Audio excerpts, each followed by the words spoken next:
Angela, bonjour. Bonjour. Alors on vous revoit sur notre plateau télé pour ce début d'année 2018, nouvelle année. Est-ce que vous avez des vœux à formuler? Oui, je formule à tous les auditeurs d'Azinat et au-delà à tous les Ariégeois tous mes vœux pour cette nouvelle année, hein, santé, prospérité, bonheur et surtout une envie de faire des projets pour développer l'Ariège. Alors justement, vous n'êtes pas élu, on le rappelle, mais vous avez quand même une grosse connexion avec le gouvernement hein, et oui. l'équipe en place, puisque vous êtes du même parti. Quels sont les dossiers que vous traitez localement sur le département, c'est ce qui nous intéresse essentiellement? Bien sûr. Alors, je vais en citer quelques-uns. Effectivement, en tant que référent, je suis le point de contact entre les porteurs de projets, les élus et puis les différents ministères et le Parlement. Alors je vais citer quelques sujets sur lesquels on intervient en appui. Hein. Il y a au premier chef de ces projets la problématique liée à la mine de Salaud, dont on parlera certainement un peu plus avant. Je pourrais citer également une usine de méthanisation à Montaut, qui demande toute l'attention du ministère de l'Agriculture. Également un projet d'écoparc médiéval qui est dans les tuyaux aussi, hein, pour être constitué a priori vers Montaut et Villeneuve-du-Paréage. Voilà quelques-uns des projets auxquels je pense immédiatement et pour lesquels concrètement mon action a été d'intervenir auprès des ministères. Oui, justement, voilà, on vous sollicite et ensuite donc, vous prenez le dossier en main et vous contactez via le réseau? Oui, alors pas systématiquement pour tous les projets, mais quand un projet a à un moment donné besoin d'être porté à l'attention de l'exécutif parce qu'il est d'une importance structuration majeure hein, pour le département, dans ce cas-là, je demande aux porteurs de projet de me donner les éléments et je pose les actions auprès des directeurs de cabinet des différents ministères afin que les projets qui sont importants pour faire développer l'Ariège au niveau touristique, au niveau industriel, au niveau environnemental, soient les plus rapides possibles dans leur exécution. On va revenir sur la mine de Salaud, parce que j'ai bien entendu ce petit dossier, qui est quand même un gros dossier. Donc il y a eu tout un historique de manifestations, il y a eu des arrêtés qui ont été opposés par la préfecture. Donc vous êtes au courant comme tout le monde. A priori, vous avez travaillé sur ce sujet et vous avez des nouvelles informations à nous révéler sur la qualité de ce qui ressort de la mine? Oui, alors un petit retour. Là, on est dans la phase du permis d'exploration et de recherche minier. Il y a un arrêté municipal qui a été d'interdiction d'accès à la mine qui a été soulevé. Cet arrêté datant de 1992. La préfecture de l'Ariège a demandé au tribunal administratif de se positionner par rapport à cet arrêté municipal qui était jugé par la préfecture, enfin préjugé du coup, hein, par la préfecture comme étant discriminatoire. Donc le tribunal administratif s'est positionné pour dire que l'arrêté sur la forme était valide et qu'il allait y avoir un travail sur le fond.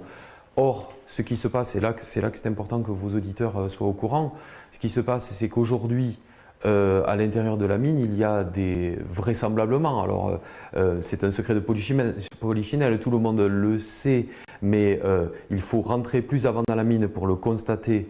Il y a vraisemblablement des transformateurs issus d'une précédente exploitation de la mine qui sont restés à l'intérieur de la mine. Ces transformateurs, ils sont remplis d'un liquide qui s'appelle le PCB ou le pyralène, qui est hautement cancérigène et qui, dans un environnement à 100% d'humidité, le soupçon qu'il y avait jusqu'à présent, c'est qu'il puisse fuiter et aller polluer les affluents du Salat et le Salat. L'étude halieutique donc sur les truites hein, qui a été effectuée et qui est arrivée fin décembre prouve qu'il y a du PCB dans les truites du Salat. Ce qui veut dire que cette pollution est avérée. Or, l'arrêté municipal qui a été validé interdit de monter dans la mine. Donc on est dans un cas d'urgence sanitaire et environnementale. Donc là, quand une partie de mon activité en tant que référent, quand j'entends ces problématiques-là d'urgence environnementale et de, bien sûr, en informer la préfecture immédiatement, qui est par ailleurs informée, mais de l'assurer du soutien de la République en marche pour faire tout ce qu'il faut pour régler ce problème de pollution, et aussi d'en informer les ministères. Donc j'en ai informé les ministères, enfin les services du Premier ministre, le ministère de l'Environnement et le ministère de la Santé, pour que l'État, dont c'est la responsabilité, prenne en charge ce problème et fasse régler le plus rapidement possible ces problématiques de pollution qui sont maintenant avérées. Il s'agit d'un problème de santé publique. Et le travail que nous faisons au niveau de la République en marche, et celui en particulier en tant que référent, est aussi de faire un travail de lanceur d'alerte s'il y a un problème dans un contexte comme celui de la mine de Salaud. D'accord, bon, c'est pas aussi conséquent que Notre-Dame-des-Landes, mais non. M. Nicolas Hulot peut-être viendra sur nos terres pour solutionner le problème de la mine de Salaud. Ouais. Pour parler plus positif, proactif, donc vous parliez d'un dossier d'éco-parc oui. À Montaut, oui. Qui aurait une thématique médiévale. Donc, de quoi s'agit-il? Alors, on a été contacté par une équipe qui a monté un projet d'éco-parc médiéval sur la commune de Montaut, qui consisterait en la création d'un parc d'attractions avec... pour lequel l'équipe s'est appuyée sur des grands scénaristes médiévaux, de combats médiévaux, etc.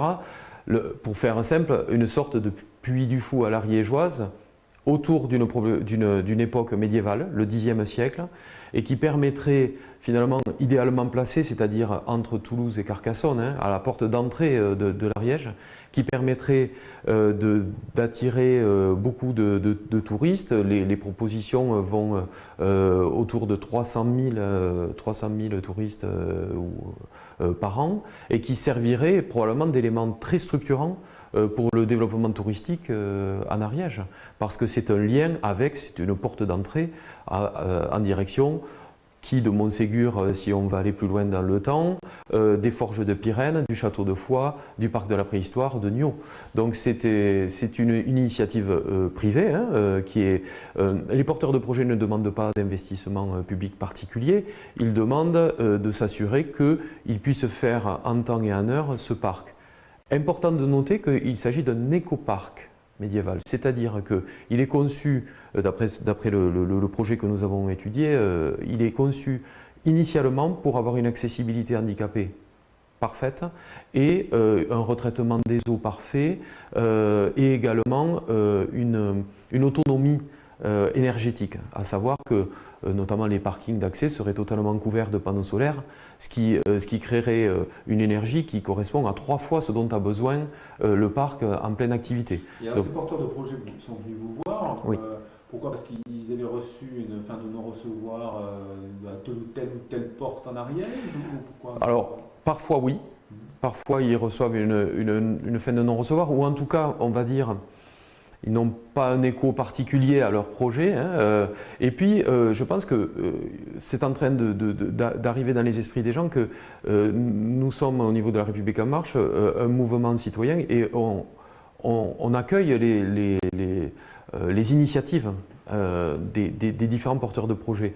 Donc, ils viennent nous voir parce qu'ils pensent que c'est à cet endroit-là qu'on pourra éventuellement leur apporter un accompagnement. Il ne s'agit pas de leur dire on va vous faire descendre des financements ou des choses comme ça, mais en tout cas s'assurer que c'est connu, que s'il y a une problématique particulière et s'il y a besoin d'avoir une labellisation, on pourra les aider dans cette direction-là.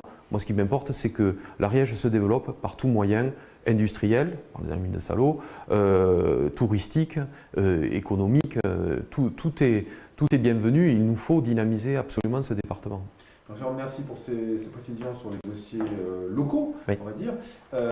Donc, pour revenir sur le plan national, il y a un programme qui a été annoncé par le Premier ministre à l'occasion des vœux à la presse et d'autres vœux, sous la parole du président Macron. Sur l'Ariège, donc a priori, on va travailler sur les territoires, c'est ça? Oui. Oui. Alors, je vais revenir sur les 2 points. Alors, au niveau national, et je vais faire court, au niveau national, On a déjà fait une transformation très rapide dans les 7 premiers mois d'action du gouvernement et du Parlement. Les 6 premiers mois de 2018 continuent au même tempo. Je citerai notamment un projet qui me tient particulièrement à cœur, c'est la réforme de l'apprentissage, de la formation professionnelle et de l'assurance chômage. C'est une clé fondamentale pour recréer une société du travail où le travail est une partie de la solution et pas une contrainte seulement. Concernant l'Ariège, ce que nous allons faire en 2018, 2018 est une année très intéressante dans ce sens qu'il n'y a pas d'échéance électorale. Et c'est à ce moment-là qu'il nous faut travailler. C'est à ce moment-là que nous travaillons au fond des projets. Donc, ce qui va se faire au sein des différents comités locaux qui sont répartis sur le territoire, c'est que nous allons travailler. Nous avons déjà commencé au niveau départemental avec les groupes thématiques, je vous en avais parlé ici. Au niveau des comités locaux, nous allons établir des projets pour une ville, pour une communauté de communes qui sont très structurants et qui dynamisent le territoire. Donc on va travailler, et quand je dis nous allons proposer des projets, c'est-à-dire l'idée, conforter, confirmer avec la population le chiffrage et le planning. C'est-à-dire qu'il faut qu'on soit en position dès 2019 de proposer un certain nombre d'axes de développement forts pour les villes importantes de l'Ariège. Nous verrons à ce moment-là qui portera ce projet. Est-ce que ça sera La République En Marche seule? Est-ce que ça sera les équipes en place avec La République En Marche ou ça sera les équipes en place soutenues par La République En Marche? Nous verrons. Mais nous ne sautons pas à la conclusion. Nous allons travailler, nous allons réfléchir à ce qui peut vraiment faire modifier la dynamique d'un territoire, résoudre des problèmes qui sont parfois là depuis des décennies et qui bloquent un territoire et essayer d'apporter notre solution à ces blocages-là. Bien, merci d'être venu sur notre plateau. Je vous remercie. Et à une prochaine, on se voit régulièrement. Ok, merci beaucoup. Jérôme. Merci.